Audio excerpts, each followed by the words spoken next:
भारतीय रेल, हमारी रेल, जो जुड़ी है हर आम भारतीय के जीवन से, जिसने गरीब हो या अमीर हर किसी को मंजिल तक पहुंचाया है, जिसने इस देश को गति के साथ प्रगति का भी वरदान दिया है।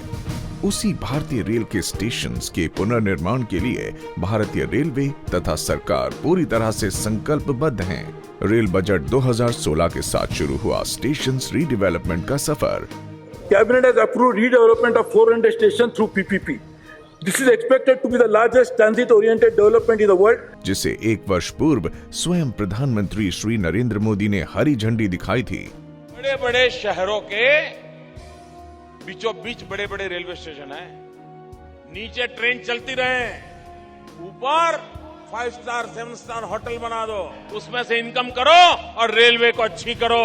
स्टेशन रीडेवलपमेंट प्रोग्राम के अंतर्गत स्टेशन में नवीनतम तथा बेहतरीन यात्री सुविधाओं के साथ साथ कमर्शियल आउटलेट्स का भी प्रावधान होगा, जैसे retail development, office space, shopping complex, hotels, conference hall आदि। इस प्रोग्राम के जरिए अब रेलवे स्टेशन शहर के केंद्र बिंदु या यूं कहें कि nerve centre of the city बन सकते हैं। स्टेशन रीडेवलपमेंट की ये योजना पब्लिक प्राइवेट पार्टनरशिप मोड के आधार पर कार्य करेगी, जिसमें रेलवे की भूमि पर निवेश कर होने वाली आय से सुविधाएं दी जाएंगी। इस योजना में लगभग 1 लाख करोड़ रुपए का इन्वेस्टमेंट होने का अनुमान है, जिसके लिए 100% FDI को मान्यता दी गई है।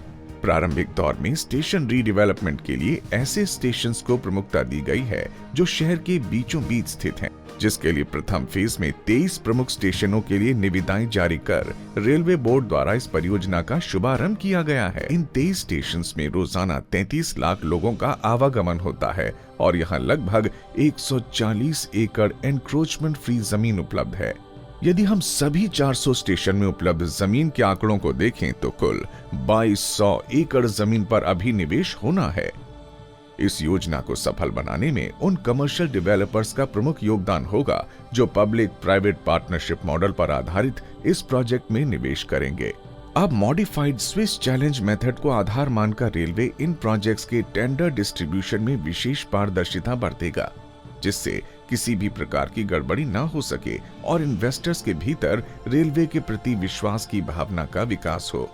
निवेशकों की सुविधा के लिए प्रत्येक स्टेशन पर एक नोडल ऑफिसर अपनी डेडिकेटेड टीम के साथ मौजूद रहेंगे, ताकि कार्य की प्रगति बनी रहे और कार्य वक्त पे पूरा हो। केंद्र तथा राज्य सरकार की सहभागिता की वजह से जमीन पर किसी भी प्रकार की अड़चने जैसे स्वच्छता, पर्यावरण आदि की परेशानी इस प्रोग्राम का हिस्सा नहीं है। साथ ही कमर्शियल डेवलपर्स को खाली जमीन पर किसी भी प्रकार का निर्माण करने की स्वतंत्रता होगी। कुल मिलाकर हम ये कह सकते हैं कि रेलवे स्टेशन रीडेवलपमेंट प्रोजेक्ट एक विन विन अवसर है, जिसके द्वारा निवेशक, रेलवे और देश तीनों लाभान्वित होंगे और साथ ही यात्रियों को एक बेहतर स्टेशन परिसर मुहैया कराया जा सकेगा। स्टेशन रीडेवलपमेंट के इस एक फैसले ने भारतीय रेल की दिशा और दशा दोनों को बदल दिया। गति के साथ प्रगति का मेल, भारतीय रेल, हमारी रेल।